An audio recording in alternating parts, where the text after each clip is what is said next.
ನಮಸ್ಕಾರ ಸ್ನೇಹಿತರೆ, ಮತ್ತೊಂದು ಹೊಸ ವಿಡಿಯೋಗೆ ಸುಸ್ವಾಗತ. ಮಹಾಶಿವರಾತ್ರಿಯ ಶುಭಾಶಯಗಳು. ಸೊ ಇವತ್ತು ನಮ್ಮೂರಲ್ಲಿರ್ತಕ್ಕಂಥ ಎಲ್ಲ ಶಿವನ ದೇವಾಲಯಗಳ ದರ್ಶನ ಮಾಡೋಣ ಬನ್ನಿ. ಟೆಂಪಲ್ ರನ್ ಅಂತ ಹೇಳ್ಬೋದು. ತ್ರಿಯಂಬಕೇಶ್ವರ ದೇವಾಲಯಕ್ಕೆ ಹೋಗೋಣ. ಆ ತ್ರಿಯಂಬಕೇಶ್ವರನ ದರ್ಶನ ಮಾಡಿಕೊಂಡು ಮುಂದೆ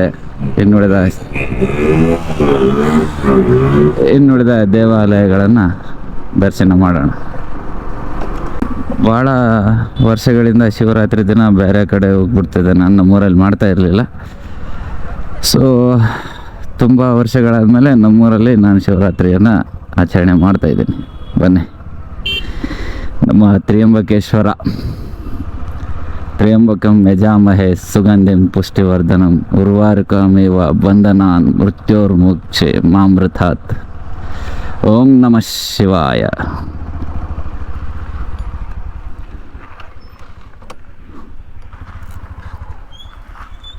ಇದು ಶಿವಪ್ಪ.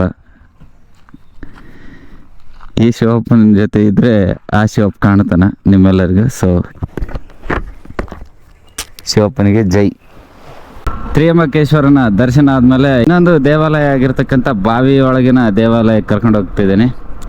ರೋಡ್ ಮಾಡ್ತಾ ಇದ್ದಾರೆ ಗುರು ನಮ್ಮೂರಲ್ಲಿ. ನಮ್ಮೂರನ್ನ ರೋಡ್ ಮಾಡೋಕ್ಕಂತ ನಾನು ತಪಸ್ಸೆ ಮಾಡಿಬಿಟ್ಟಿನಿ. ಯಾರ್ಯಾರು ಏನೇನು ಮಾಡಿರೋ ಗೊತ್ತಿಲ್ಲ, ನಾನು ಈ ರೋಡಿಗೋಸ್ಕರ ತಪಸ್ಸೆ ಮಾಡಿಬಿಟ್ಟಿನಿ. ಒಂದು 15 ವರ್ಷ ಹೊಡೆದಾದ್ಮೇಲೆ ರೋಡ್ ಮಾಡ್ತಾರಂತ ತುಂಬ ವೇಟ್ ಮಾಡ್ತಾಯಿದ್ದೆ. ಧೂಳಲ್ಲಿ ಅಡ್ಡಾಡಿ ತುಂಬ ಬೇಸತ್ತೋಗಿದ್ವಿ. ಸೊ ಫೈನಲಿ ನಮ್ಮೂರಿಗೂ ರೋಡ್ ಮಾಡ್ತಾವ್ರೆ. ಬಾವಿ ಒಳಗಿನ ದೇವಾಲಯದ ವಿಡಿಯೋ ಮಾಡಿದ್ದೀನಿ, ಡಿಸ್ಕ್ರಿಪ್ಷನಲ್ಲಿ ಕೊಟ್ಟಿರ್ತೀನಿ. ಯಾರ್ಯಾರು ನೋಡಿಲ್ಲ ಒಂದ್ಸಲ ನೋಡ್ಕೊಂಬಿಡಿ. ಈಗ ಸುಮ್ಮನೆ ಬೇಸಿಕ್ಕಾಗಿ ನಮ್ಮೂರಲ್ಲಿರ್ತಕ್ಕಂಥ ಶಿವರಾತ್ರಿಯ ವಿಶೇಷ ಕಣ್ರಿ ಇದು. ಬಾವಿ ಒಳಗೆ ಮುಚ್ಚಿ ಹೋಗಿದೆ ಶಿವನ ದೇವಾಲಯ. ಹೋಗ್ಬಿಟ್ಟು ಶಿವನ ದರ್ಶನ ಮಾಡಿಕೊಂಡು ಮುಂದಿನ ಶಿವನ ದೇವಾಲಯಕ್ಕೆ ಹೋಗೋಣ. ನಮ್ಮೂರಲ್ಲಿರ್ತಕ್ಕಂಥ ಎಲ್ಲ ಶಿವನ ದೇವಾಲಯಗಳನ್ನು ನೋಡಿದ್ದೀನಿ. ಸೊ ನಿಮಗೂ ತೋರಿಸ್ಬೇಕು ಅನ್ನಿಸ್ತು, ಅದಕ್ಕೆ ಕರ್ಕೊಂಡು ಬರ್ತಾಯಿದ್ದೀನಿ. ಸೊ ವಿಡಿಯೋ ಲೆಂತಿ ಆಗ್ಬಿಡ್ದಲ್ಲ, ಸುಮ್ಮನೆ ಬೇಸಿಕಲ್ಲಿ ಯಾವ ಶಿವನ ದೇವಾಲಯಗಳಾವ ಅಂತ ತೋರಿಸ್ತೀನಿ. ಓಂ ನಮಃ ಶಿವಾಯ. ಶಿವಲಿಂಗ ಎಷ್ಟರ ಮಟ್ಟಿಗೆ ಕಾಣುತ್ತೋ ಗೊತ್ತಿಲ್ಲ, ಬಟ್ ಇದೊಂದು ನಮ್ಮೂರಿನ ಶಿವನ ದೇವಾಲಯ. ಇದರ ಸಂಪೂರ್ಣ ಮಾಹಿತಿ ನನ್ನ ಚಾನಲಲ್ಲಿದೆ, ಒಂದು ಸಲ ಹೋಗ್ಬಿಟ್ಟು ನೋಡಿ. ಬಸವಣ್ಣ, ನಮ್ಮ ಬಸವ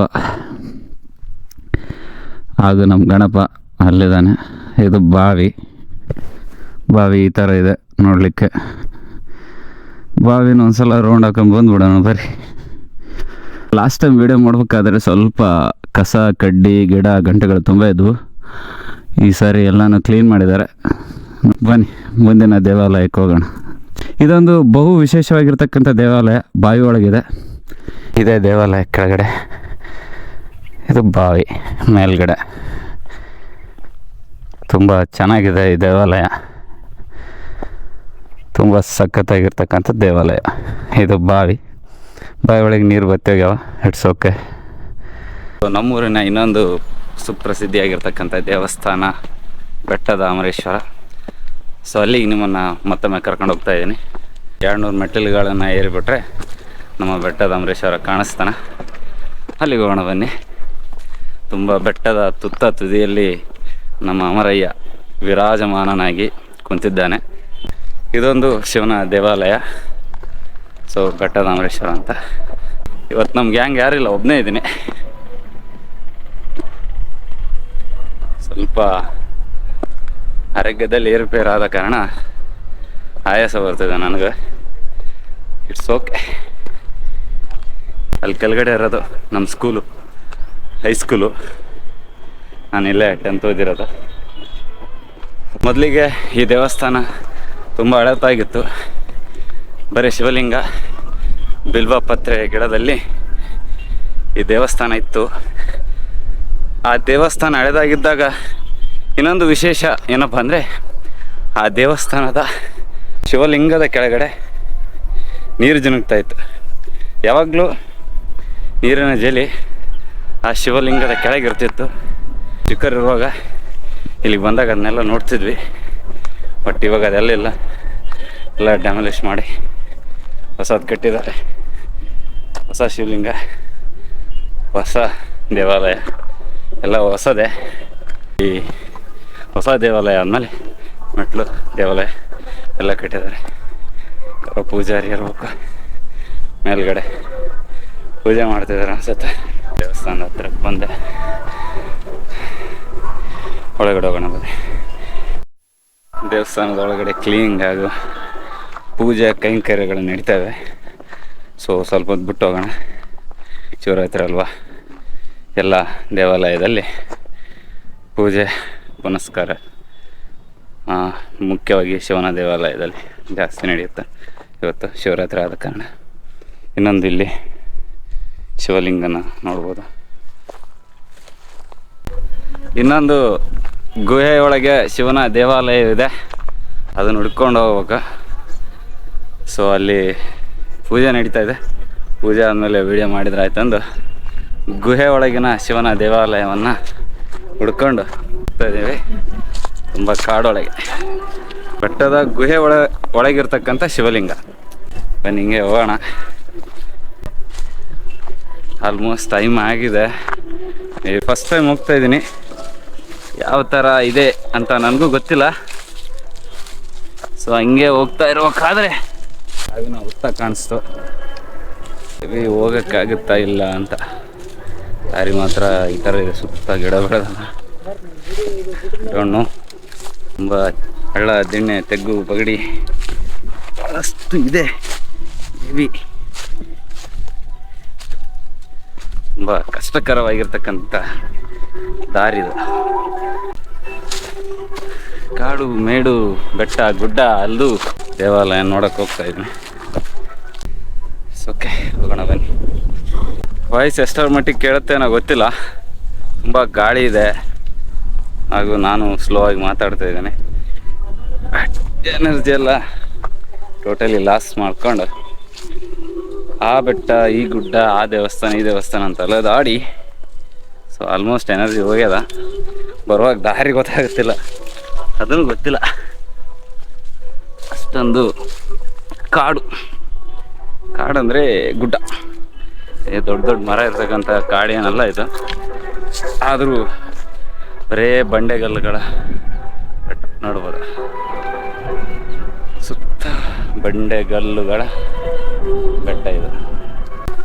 ಶಿವ ಶಿವ ಎಂದರೆ ಭಯವಿಲ್ಲ, ಶಿವನಾಮಕ್ಕೆ ಸಾಟಿ ಬೇರಿಲ್ಲ, ಶಿವನಾಮಕ್ಕೆ. ಓಹೋ, ಆಲ್ಮೋಸ್ಟ್ ಹತ್ರಕ್ಕೆ ಬಂದ್ವಿ. ಅಲ್ಲಿ ಬಣ್ಣ ಹತ್ತಿದ್ದು ಕಾಣ್ಬೋದು ನಿಮಗೆ. ಇಲ್ಲಿಂದ ದಾರಿ ಸ್ವಲ್ಪ ಸುಗಮವಾಗಿ ಜಾರಿಬಿಟ್ಟಿದೆ. ತೋಳ ಇದೆ ಅನ್ಸುತ್ತೆ ಇಲ್ಲಿ. ಓಕೆ, ತೋಳ ಹೆವಿ. ತೋಳದ ಹೆಜ್ಜೆಗಳು ಕಾಣ್ತಾ ಇವೆ. ಎಲ್ಲಿ ಅಡಿಗೆ ಕೂಳ್ತದೋ ಏನೋ. ನಾವು ಹೋಗೋ ಶಿವನ ದೇವಾಲಯದ ಗುಹೆ ಒಳಗೆ ಅಡಿಗೆ ಕುಳಿತಿದ್ರೆ ಕಷ್ಟ. ಆಮೇಲೆ ಎರಡು ಬಂಡೆಗಳ ನಡುವೆ ಹೇಗೆ ಇದನ್ನು ಏರ್ಬೇಕೇನೋ, ಇದನ್ನು ಏರಿ ಒಳಗೆ ಹಿಡಿಬೇಕು. ದಾರಿ ಗೊತ್ತಾಗ್ತಾ ಇಲ್ಲ.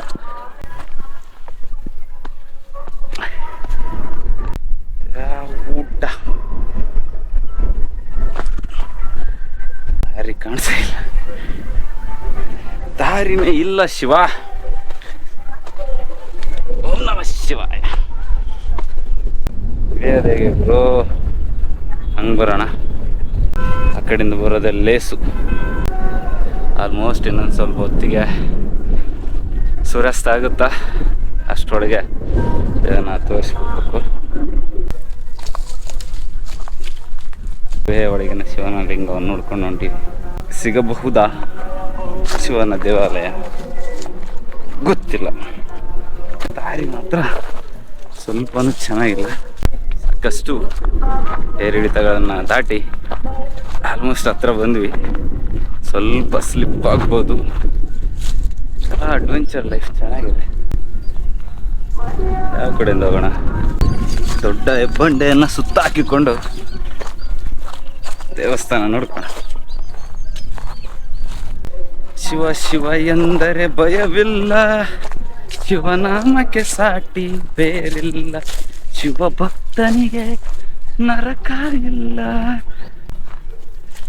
ಸಿದ್ಧಿ ಪುರುಷರು ತಪಸ್ಸು ಮಾಡಿರ್ತಕ್ಕಂಥ ಸ್ಥಳ, ಗುಹೆ ಒಳಗಿನ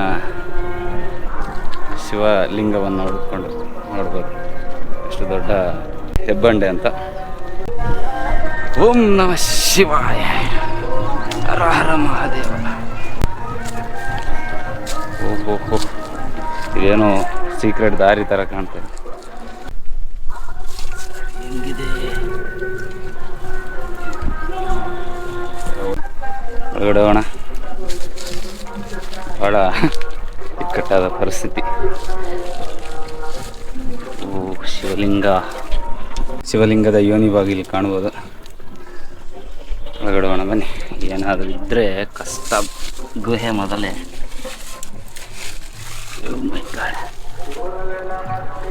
ಇಲ್ಲೇನೇನೋ ಇದಾವ.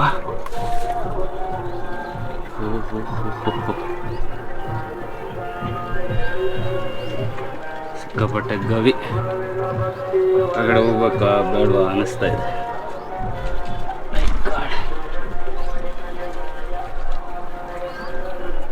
ಅಲ್ಲಿಗೆ ಸಾಕು.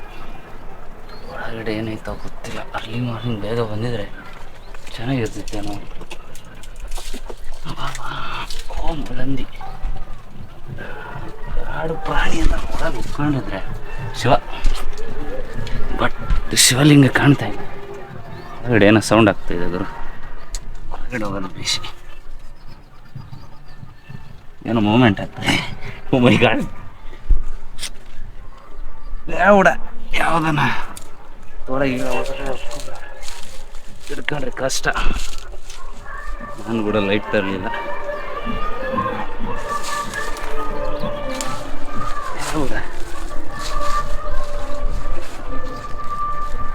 ಹೊರಗಡೆ ಏನೋ ಇದೆ. ಡಿಸ್ಟರ್ಬ್ ಬ್ಯಾಕ್ ಮಾಡೋಣ ಅನಿಸ್ತಾ ಇದೆ ನನಗೆ. ಯಾವ ಪ್ರಾಣಿ ಇದೇನೋ ತಿಳಿತಾ ಇಲ್ಲ ನನಗೆ.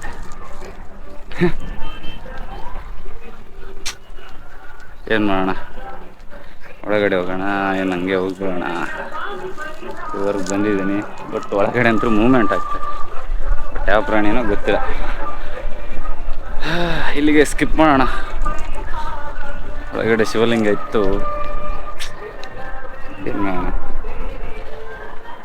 ಏನು ಮಾಡೋಣ. ಇನ್ನೊಂದು ಇಲ್ಲಿ ನಾಗಪ್ಪನ ಕಾಣ್ಬೋದು.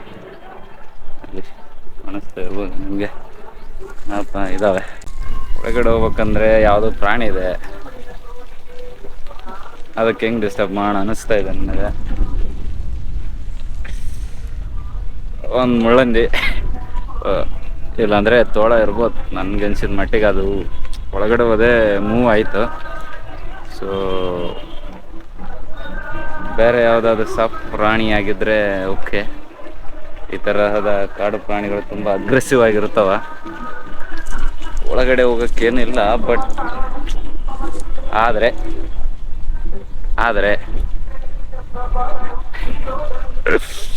ಏನು ಹೇಳ್ಬೇಕು ಗೊತ್ತಾಗ್ತಿಲ್ಲ. It's totally loss. ಇವತ್ತು ಈ ಬ್ಲಾಗೇ ಲಾಸ್. ಸೊ ಓಕೆ, ಹೊರಗಡೆ ಅಂತ ತೋರಿಸ್ತಾ ಇದ್ದೀನಲ್ಲ, ಇದೇ ಗುಹೆ ಅಂತ ತೋರಿಸಿದೆ. ಹಿಂದಗಡೆ ಇದೆಲ್ಲ ಗುಹೆ ದಾರಿ. ಒಳಗಡೆ ಒಂದು ಪ್ರಾಣಿ ಇದೆ ಬೇಸಿಕಲಿ. ಸೊ ಓಕೆ, ವಾಪಸ್ ಹೋಗ್ಬಿಡೋಣ. ಮುಂದಿನ ಸಾರಿ ಅನ್ನೋದಕ್ಕಿಂತ ಇನ್ನೊಂದು ಸಾರಿ ಬರೋಕ್ಕಾಗಲ್ಲ ಅನ್ಸುತ್ತೆ. ಮೇ ಬಿ ತುಂಬ ಕಷ್ಟಪಟ್ಟು ಮೇಲ್ಗಡೆ ಬಂದಿದ್ವಿ, ವೇಸ್ಟ್ ಆಯಿತು. ಯಾವ ಪ್ರಾಣಿ ಗುರು, ನಾವು ಬಂದಾಗ ಒಳಗಡೆ ಸೇರ್ಕೊಂಡು ತುಂಬ ಅರಿಬಲ್. ಇಲ್ಲಿಗೆ ಇದನ್ನು ಮುಗಿಸೋಣ. ಇದು ಗುಹೆ ಒಳಗಿನ ದೇವಸ್ಥಾನನ ಹುಡುಕೋದು. ಬಟ್ ಶಿವಲಿಂಗ ಇದೆ ಒಳಗಡೆ. ನಾನೇನೋ ಪ್ಲ್ಯಾನ್ ಹಾಕ್ಕೊಂಡು ಬಂದಿದ್ದೆ. ಮೇ ಬಿ ಸೊ ಓಕೆ, ಇರಲಿ ಬಿಡಿ. ಒಳಗಿರೋ ಪ್ರಾಣಿಗಳಿಗೆ ಯಾಕೆ ಹಿಂಸೆ ಕೊಡೋಣ. ಅದು ನನಗೆ ಹಿಂಸೆ ಮಾಡೋದು, ನಾನು ಅದಕ್ಕೆ ಹಿಂಸೆ ಮಾಡೋದು, ಎಲ್ಲ ಹಿಂಸೆಗಳು ಸೇರಿ ಪ್ರಕೃತಿನ ಹಾಳು ಮಾಡೋದಕ್ಕಿಂತ, ಅದಕ್ಕೆ ಡಿಸ್ಟರ್ಬ್ ಮಾಡೋದಕ್ಕಿಂತ ಸುಮ್ಮನೆ ವಾಪಸ್ ಹೋಗೋದು ಬೆಟರ್ ಅನಿಸ್ತದೆ. ಮಹಾಶಿವರಾತ್ರಿಯನ್ನು ಪವಿತ್ರ ದಿನವಾಗಿರ್ತಕ್ಕಂಥ ಫಲ್ಗುಣ ಕೃಷ್ಣ ಪಕ್ಷ ತ್ರಯೋದಶಿಯಂದು ಯಾಕೆ ಆಚರಣೆ ಮಾಡ್ತಾರೆ ಅಂದರೆ, ನಮ್ಮೂರಲ್ಲಿರ್ತಕ್ಕಂಥ ಎಲ್ಲ ದೇವಸ್ಥಾನಗಳಲ್ಲಿ ಕುಂತ್ಕೊಂಡು ಒಂದೊಂದು ಕತೆ ಹೇಳ್ತೀನಿ ನಿಮ್ಗೆ. ಈ ಸ್ಥಳದಲ್ಲಿ ಅಂದರೆ ಬೆಟ್ಟದ ಗುಹೆ ಎಲ್ಲಿರ್ತಕ್ಕಂಥ ಈ ಶಿವನ ದೇವಸ್ಥಾನದ ಗುಹೆ ಒಳಗಿನ ಶಿವನ ದೇವಾಲಯ ಶಿವಲಿಂಗ ಇತ್ತು. ಒಳಗಡೆ ಹೋಗೋಕ್ಕಾಗಲ್ಲ ಅನ್ಫಾರ್ಚುನೇಟ್ಲಿ. ಇಲ್ಲಿ ಕುಂತ್ಕೊಂಡು ಒಂದು ಕತೆ ಹೇಳ್ತೀನಿ. ಕತೆಗಳು ತುಂಬ ಇವೆ. ಒಬ್ಬ ಬೇಡನ ಕತೆ. ಬೇಡ ಬೇಟೆಗಂದು ಕಾಡಿಗೆ ಹೋದಾಗ ಕಾಡಲ್ಲಿ ಬೇಟೆ ಸಿಗದೆ ಅಲೆದಾಡಿ ಸಾಕಾಗಿ ಬೇಟೆನೇ ಸಿಗಲ್ಲ ಅವನಿಗೆ. ಅವತ್ತು ಸಿಗದಿದ್ದ ಕಾರಣ ಕತ್ಲಾಗಿಬಿಡುತ್ತೆ. ಕತ್ಲಾದ ಕೂಡಲೇ ಕ್ರೂರ ಮೃಗಗಳು ಅವನಿಗೆ ಅಟ್ಯಾಕ್ ಮಾಡ್ತವೆ ಅಂತ ಭಯಗೊಂಡು ಅವನು ಒಂದು ಮರವನ್ನು ಏರಿ ಕುಳಿತುಬಿಟ್ಟು ರಾತ್ರಿಯೆಲ್ಲ ಬೇಟೆ ಸಿಗಲಿಲ್ವಲ್ಲ ಅನ್ನೋ ಚಿಂತೆಗೆ, ಯಾವುದೋ ಒಂದು ಫ್ರಸ್ಟ್ರೇಷನ್ಗೆ ಗಿಡದಲ್ಲಿರ್ತಕ್ಕಂಥ ಎಲ್ಲ ಎಲೆಗಳನ್ನು ತೆಗೆದು ಕೆಳಗೆ ಹೋಗಿತಾನೆ. ಕೆಳಗೆ ಒಗಿತಾ ಬೆಳಕರ್ದು ಬಿಡುತ್ತೆ. ಬೆಳಕರ್ದ್ಮೇಲೆ ಗಿಡದಲ್ಲಿರ್ತಕ್ಕಂಥ ಎಲ್ಲ ಎಲೆಗಳು ಖಾಲಿ ಆಗ್ತವೆ. ಅಷ್ಟೊತ್ತಿಗೆ ಬೆಳಕು ಹರಿಯುತ್ತೆ. ಆಗ ಶಿವನು ಬೆಳಕರ್ದ್ಮೇಲೆ ಅವ್ನು ಕೆಳಗಿಳಿದಾಗ ನೋಡಿದಾಗ ಶಿವಲಿಂಗ ಕೆಳಗಿರುತ್ತೆ. ಆ ಗಿಡ ಯಾವುದಂದರೆ ಬಿಲ್ವಪತ್ರೆ. ಶಿವನಿಗೆ ಅತ್ಯಂತ ಇಷ್ಟವಾಗಿರ್ತಕ್ಕಂಥ ಬಿಲ್ವಪತ್ರೆಯ ಗಿಡವನ್ನು ಏರಿ ಆ ಬೇಡ ಪತ್ರೆಯನ್ನು ಶಿವನ ಲಿಂಗದ ಮೇಲೆ ಹಾಕಿದ ಕಾರಣ ಶಿವನು ಪ್ರಸನ್ನನಾಗಿ ಅವನಿಗೆ ಅಭಯನ್ನು ನೀಡ್ತಾನೆ. ಆ ಶಿವನೇ ರಾತ್ರಿ ಆ ಬೇಡನನ್ನು ಕಾಪಾಡಿದ ಎಂದು ಕಥೆ ಇದೆ. ಅದು ಕೂಡ ಫಲ್ಗುಣ ಕೃಷ್ಣ ಪಕ್ಷದ ತ್ರಯೋದಶಿಯಂದೇ ನಡೆಯುತ್ತೆ. ಅವತ್ತಿಂದನೂ ಮಹಾಶಿವರಾತ್ರಿಯ ಜಾಗರಣೆ ನಡೆಯುತ್ತೆ. ಯಾಕಂದರೆ ಆ ಬೇಡ ರಾತ್ರಿಯೆಲ್ಲ ಶಿವನ ಜಾಗರಣೆ ಮಾಡಿದಂತೆಯೇ ಬಿಲ್ವಪತ್ರೆಯನ್ನು ಬೆಳಗಾಗುವವರೆಗೂ ಪತ್ರೆಯನ್ನು ಶಿವಲಿಂಗದ ಮೇಲೆ ಹಾಕುವ ಕಾರಣ ಆ ಪದ್ಧತಿ, ರಾತ್ರಿ ಜಾಗರಣೆ ಮಾಡುವ ಪದ್ಧತಿ ಅಲ್ಲಿಂದ ಬಂತು ಅಂತ ಒಂದು ಉಪಕಥೆ, ಶಿವಪುರಾಣದ ಒಂದು ಉಪಕಥೆ ಹೇಳುತ್ತಾ ಇನ್ನೊಂದು ಕಥೆಯನ್ನು ಇನ್ನೊಂದು ದೇವಸ್ಥಾನದ ಮುಂದೆ ಹೋಗ್ಬಿಟ್ಟು ಹೇಳ್ತೀನಿ, ಬನ್ನಿ.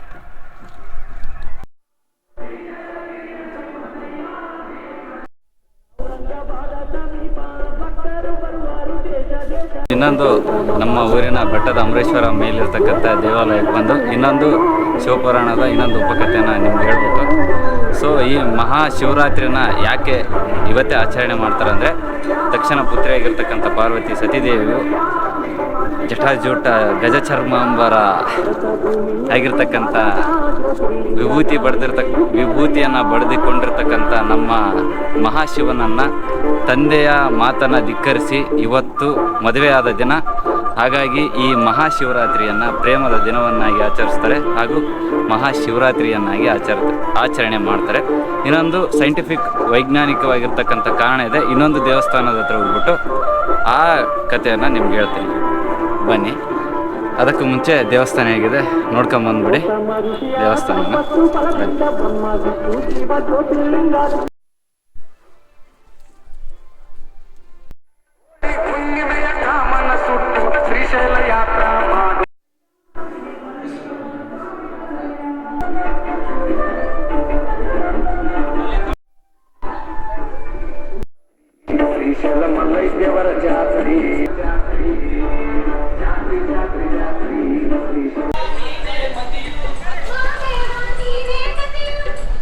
ಶಿವಯೋಗಿಯ ಮಠ, ನಾವೆಲ್ಲರೂ ಆಡು ಭಾಷೆಯಲ್ಲಿ ಶಿವಪ್ಪನ ಮಠ ಅಂತ ಕರಿತೀವಿ.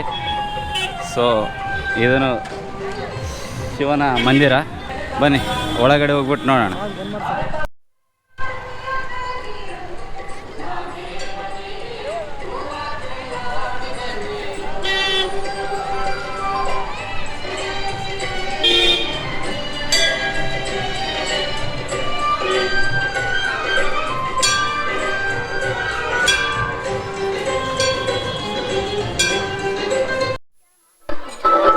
ಸೊ ಇನ್ನೊಂದು ಶಿವಪ್ಪ ಮಠದ ಒಳಗಡೆ ಗವಿ ಇದೆ. ಗವಿ ಒಳಗೆ ಹೋಗೋಣ ಬನ್ನಿ. ನಮ್ಮ ಕಡೆ ಉಪವಾಸ ಇರೋದನ್ನ ಒಂದೊತ್ತು ಅಂತಾರೆ, ಅಂದರೆ ದಿನವಿಡೀ ಒಂದೇ ಸಾರಿ ಊಟ ಮಾಡೋದು. ಅಂದರೆ ಬೆಳಗ್ಗಿಂದ ಸಾಯಂಕಾಲ ತನಕ, ಅಂದರೆ ಶಿವನದು ಪೂಜೆ ಆಗುತ್ತೆ, ಸಾಯಂಕಾಲ ಮಾಡ್ತೀವಿ, ಅವಾಗ ಊಟ ಮಾಡ್ತಾರೆ ನಮ್ಮ ಕಡೆ. ಆ ತರಹದ ಒಂದೊತ್ತು ಕೆಲವು ಕಾಮ, ಕ್ರೋಧ, ಮದ, ಲೋಭ, ಮೋಹಗಳನ್ನು ತೊರೆದು ಶಿವನ ಜ್ಞಾನ ಮಾಡೋದು ಉಪವಾಸ. ಅಂತ ಶಿವನ ಜ್ಞಾನ ಉಪವಾಸ ಮಾಡೋದು ಬಹುಮುಖ್ಯ. ನಮ್ಮ ಕಡೆ ಶಿವನಿಗೆ ಎಡೆ ಇಡ್ತೀವಲ್ಲ, ಎಡೆ ವಿಶೇಷವಾಗಿ ಒಗ್ಗರಣೆ ಹಾಗೂ ಖಜೂರು, ಆಮೇಲೆ ದ್ರಾಕ್ಷಿ ಹಣ್ಣನ್ನು ಶಿವನಿಗಾಗಿ, ಆಮೇಲೆ ಕಟೀಲಿಟ್ಟಿನಿಂದ ಮಾಡಿರ್ತಕ್ಕಂಥ ಗಾರಿಯನ್ನು ಮಾಡಿ ಶಿವನಿಗೆ ಎಡೆಯನ್ನು ಇಡ್ತೀವಿ. ಅದು ನಮ್ಮ ಕಡೆ ವಿಶೇಷ.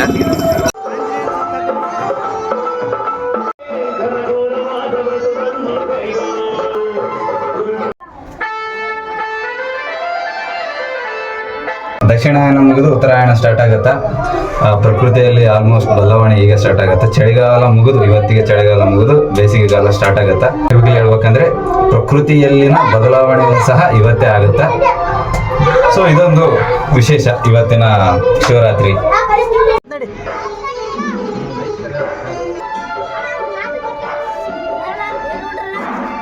ಒಳಗಡೆ ಬಂದಿದ್ದೀನಿ, ಬನ್ನಿ ನೋಡೋಣ.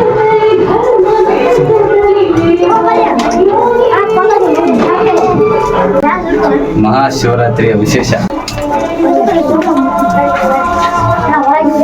ಒಂಥರ ಬೆಸ್ಟ್ ಎಕ್ಸ್ಪೀರಿಯನ್ಸ್. ಬೇರೆ ಒಳಗಡೆ ಹೋಗ್ತೀವಿ. ಹೌದಾ?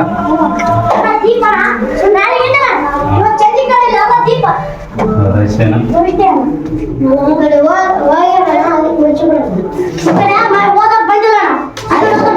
ಚಿಕ್ಕ ವಯಸ್ಸಲ್ಲಿ ಇದ್ದಾಗ ಇದ್ರೊಳಗಡೆ ಒಂದ್ಸರಿ ಬಂದಾಗ ಇಲ್ಲಿ ದಾರಿತ್ತು, ನಾನು ನೋಡಿದ್ದೆ. ಬಟ್ ಇವಾಗ ಕ್ಲೋಸ್ ಮಾಡೋದು ಎಲ್ಲ ಕಡೆ. ಸೊ ಇದು ಗುಹೆ ಒಳಗಿರ್ತಕ್ಕಂಥ ದೇವಸ್ಥಾನ. ಈಗ ಇಲ್ಲೆಲ್ಲ ದೀಪಗಳನ್ನ ಹಚ್ತಾರ. ಸೊ ಒಂದ್ಸರಿ ನೋಡ್ಕೊಂಬಿಡಿ ಒಳಗಡೆ ಯಾವ ಥರ ಇದೆ ಅಂತ.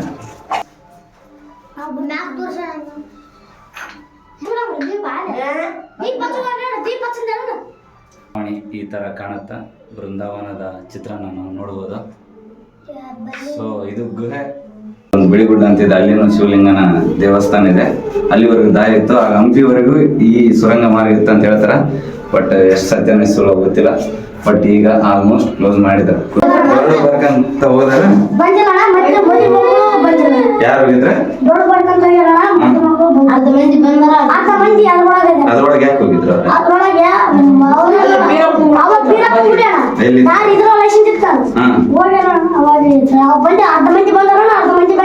ಗುಡಿ ಹೋದರು, ಒಳಗಡೆ ಹೋಗ್ಯಾರ, ಮದುಮಕ್ಳು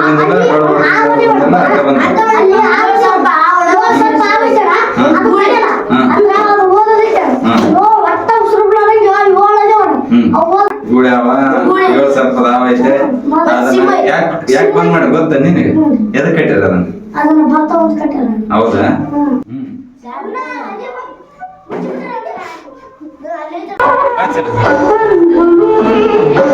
ಒಳಗಡೆ ಹೋಗ್ತಾ ಇದೀವಿ. ಜೈ ಆಂಜನೇಯ.